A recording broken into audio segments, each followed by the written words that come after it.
ഹേ പ്രിയമിത്രമേ, മരണശേഷം ഒരാൾ യഥാർത്ഥത്തിൽ കൊണ്ടുപോകുന്നതെന്താണ് എന്നറിയാമോ?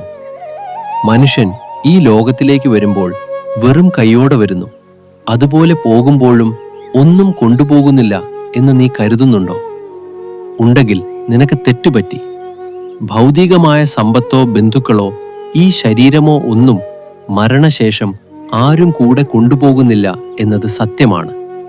എന്നാൽ ഒരു ജീവൻ സ്വന്തം ശരീരം വിട്ടുപോകുമ്പോൾ കാറ്റ് പൂക്കളിൽ നിന്ന് സുഗന്ധത്തെ എന്ന പോലെ ചില കാര്യങ്ങൾ ഒരാൾ കൂടെ കൊണ്ടുപോകുന്നുണ്ട്. ഹേ മിത്രമേ, ഞാനത് വിശദമാക്കാം. ശ്രദ്ധിച്ചു കേൾക്കൂ.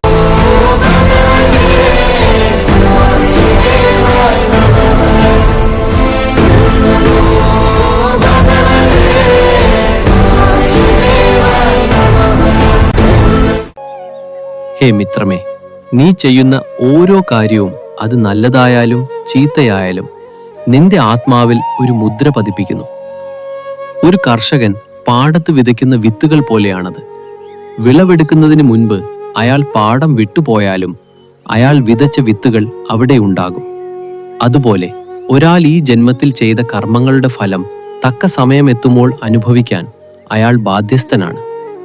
നീ ചെയ്ത സത്കർമ്മങ്ങളുടെ ഫലങ്ങൾ ദോഷസമയമെത്തുമ്പോൾ നിന്നെ രക്ഷിക്കാൻ കാവൽ നിൽക്കുന്നത് പോലെ നീ ചെയ്ത പാപകർമ്മങ്ങളുടെ ഫലങ്ങൾ തക്ക സമയമെത്തുമ്പോൾ നിന്നെ ശിക്ഷിക്കാനായി കാത്തു നിൽക്കുകയും ചെയ്യുമെന്ന് നീ അറിഞ്ഞുകൊള്ളുക. നിന്റെ പുണ്യവും പാപവും നിഴൽ പോലെ നിന്നെ പിന്തുടരും. കർമ്മഫലങ്ങളുടെ ഈ നിയമം ആർക്കും ഒഴിവാക്കാനാവാത്തതാണെന്ന് മനസ്സിലാക്കൂ. നിന്റെ സ്വഭാവം, ശീലങ്ങൾ, ആഗ്രഹങ്ങൾ എന്നിവയുടെ ആകെത്തുകയാണ് നിന്റെ സംസ്കാരം. ഒരു പാത്രത്തിൽ സൂക്ഷിച്ചിരുന്ന പാൽ ഒഴിച്ചു കളഞ്ഞാലും ആ പാത്രത്തിൽ പാലിന്റെ ഗന്ധം അവശേഷിക്കും. അതുപോലെ ഈ ശരീരം ഉപേക്ഷിച്ചാലും നിന്റെ മനസ്സിലെ ആഴത്തിലുള്ള ആഗ്രഹങ്ങളും പ്രവണതകളും ആത്മാവിനോടൊപ്പം യാത്ര ചെയ്യും.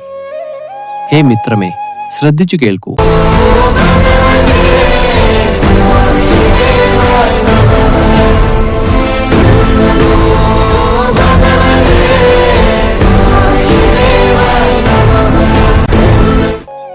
ഹേ മിത്രമേ, ഭക്തിയുള്ള ഒരു മനസ്സ് അടുത്ത ജന്മത്തിലും ഈശ്വരനിലേക്ക് വേഗത്തിൽ അടുക്കുന്നത് ഈ സംസ്കാരം കാരണമാണ്.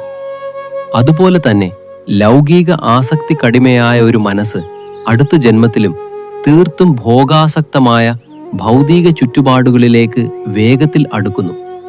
ഒപ്പം ഒന്നുകൂടി നീ മനസ്സിലാക്കൂ, നീ ആർജിച്ച ആത്മീയമായ തിരിച്ചറിവുകളും ഉൾക്കാഴ്ചകളും നിനക്കൊരിക്കലും നഷ്ടമാവില്ല. നീ ഒരു പാതയുടെ പകുതി ദൂരം പിന്നിട്ടു എന്ന് കരുതുക. മടങ്ങി വരുമ്പോൾ നീ വീണ്ടും പൂജ്യത്തിൽ നിന്ന് തുടങ്ങേണ്ടതില്ല. എവിടെയാണോ നിർത്തിയത് അവിടെ നിന്ന് യാത്ര തുടരാം. ആത്മീയ പാതയിൽ ഇങ്ങനെ യാത്ര മുടങ്ങിയവരെയാണ് യോഗഭ്രഷ്ടൻ എന്ന് വിശേഷിപ്പിക്കുന്നത്. മുൻജന്മത്തിലെ സാധനയുടെ ബലം അവരെ അടുത്ത ജന്മത്തിൽ ഉയരങ്ങളിലെത്തിക്കും.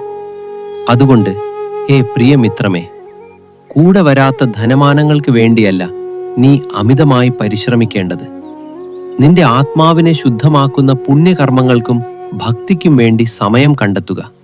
കാരണം മരണം എന്നത് ഒരു വസ്ത്രം മാറി മറ്റൊന്ന് ധരിക്കുന്നത് പോലെ മാത്രമാണ്. അത്തരം ജനന മരണങ്ങളിൽ കൂടി യാത്ര തുടരുന്ന നിന്റെ ആത്മാവ് നീ ആർജിച്ചെടുത്ത കർമ്മഭാണ്ഡവുമായിട്ടാണ് യാത്ര തുടരുന്നത് എന്ന രഹസ്യം നീ മനസ്സിലാക്കൂ. അതിനാൽ ഹേ പ്രിയമിത്രമേ, നിന്റെ കർമ്മങ്ങളിൽ ജാഗ്രത പുലർത്തൂ.